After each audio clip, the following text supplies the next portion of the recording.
Hi, I'm Cindy Richardson. I'm an animal communicator and intuitive healer. And I just wanted to share one of the things that happened to me when I learned how to intuitively heal animals. I actually learned healing touch from the San Diego Humane Society. There was a person there that taught it.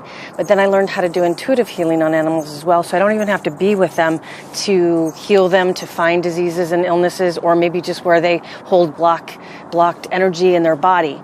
But I wanted to kind of share this one story of what happened to me when I first started animal communication, because it does show the power of what humans can do when they want to do something to help others. I had a little side yard to my townhome. I had two dogs that never went to the side yard. They never pooped or peed in the side yard, so I never went over there to do my weekly cleaning up or daily cleaning up. But one day I was home alone and I thought, I'm just going to go over there and see if there's anything over there. So I'm going on poop duty and I see this thing in the ground and it looked like poop, but it was iridescent. So I was like, why do the dogs have iridescent things in their poop? That's not good. So I went to pick it up and it moved, and it was a little hummingbird, and the hummingbird was so covered in ants. That's why it looked like a piece of poop, because it was just covered in ants.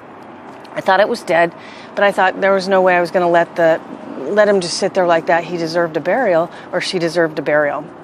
So I took it over to the water and I slowly washed all the ants off of this hummingbird, and all of a sudden it chirped. It's alive. So I kept doing what am I going to do? What am I going to do? I'm freaking out. I'm like, God help me. Do healing touch on it. So I started doing healing touch on it, and I prayed and I cried and I prayed and I cried, and all of a sudden it started trying to stand up. So I stood it up and it wobbled in my hand, but it chirped. So I kept doing healing touch, kept doing healing touch on it, kept doing healing touch. It chirped again. So I thought, okay, maybe it needs some nectar. So I went over to my hummingbird feeders. I stood on a chair and I held it up to the hummingbird feeder, and it drank and it drank and it drank and it drank and it drank and it drank a lot. And hummingbirds were flying all around us. They were chirping. They were so happy and excited about this little bird. So finally it tried to crawl on my hand. So I thought, okay, it's going to try to drink by itself. So I put it on the little perch and I held my hands underneath it, because as it drank, it was just kind of wobbling back and forth, still hummingbirds flying all around us and crying and bawling. And then all of a sudden the hummingbird stopped. He put up his wings, put them down, put up his wings, put them down. He did this 3 times, then just stared at me for the longest time, and then poof, off he went. It was the coolest thing. And there was nobody home to tell what happened. But the most amazing thing after that is I did communicate with the bird afterwards, because it did visit my yard. I asked if I could call it the gift, because it was definitely a gift to me to share that kind of experience.